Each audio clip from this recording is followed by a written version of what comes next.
Hi everyone! Today is another day, another video. So for today video ay magluluto ako ng seafood. Ang araw na ito ay panglimang araw ko na dito sa Pilipinas galing Saudi Arabia. Dahil natatakam ako kumain ng seafood, ay ito yung naisipan kong lutuin. Dahil buo kaming magkakapatid, lulutuan ko sila para naman matikman nila kung gaano kasarap ako magluto. Charot! Dumating yung ate ko galing sa ibang lugar. Kaya ito yung naisipan kong magiging banding namin ang pagluluto ng seafood. Hindi makukumpleto ang ating pagluluto kung walang tutulong sa akin. Dahil nga ito yung paraan ng pagbabanding namin ay may kani-kanyang assignment. Sa totoo lang, hindi ako mahilig mamalengke.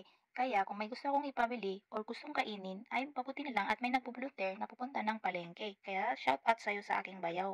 Itong lulutuin ko ay binili niya kaninang umaga. Crabs, hipon, at pusit. Ayan na nga, mainit na yung kaldero. So nilagyan ko pala yan ng kunting oil at pagkatapos ay nilagay ko na yung star margarine. At ayan na nga, nimekos-mekos na ng aking kapatid ang kaldero. At siyempre, susubukan natin kung mainit na ba yung oil natin.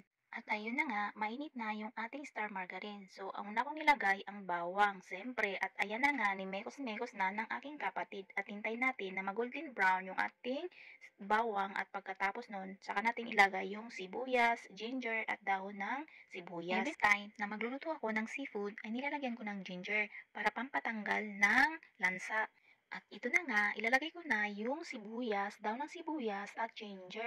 At kung napapansin nyo, ng ating main ingredients na seafood ay nakaset aside na siya. Orange na siya, ready na siya ilagay dyan. Actually guys, ay napakuluan ko na siya kanina with Sprite. At good luck sa may mga hypertension, di pwede kumain ng marami dyan, like my mother. Imekos-mekos na natin mga insan. At ito na nga, ilalagay ko na ang main character, ang octopus, crab at hipon. Pagkatapos ko imekos-mekos ay dinagdagan ko ng konting Sprite at ilalagay ko na din yung sweet corn. At ito na nga, malapit na tayo sa katotohanan na pwede na tayong kumain pagkatapos ng ilang oras na pagluluto. So let's go and magbudol fight na tayo with my mother, sisters, and mga pamangkin.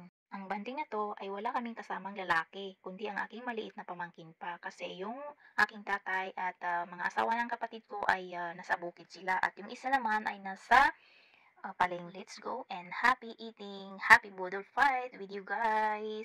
Let's go and let's eat.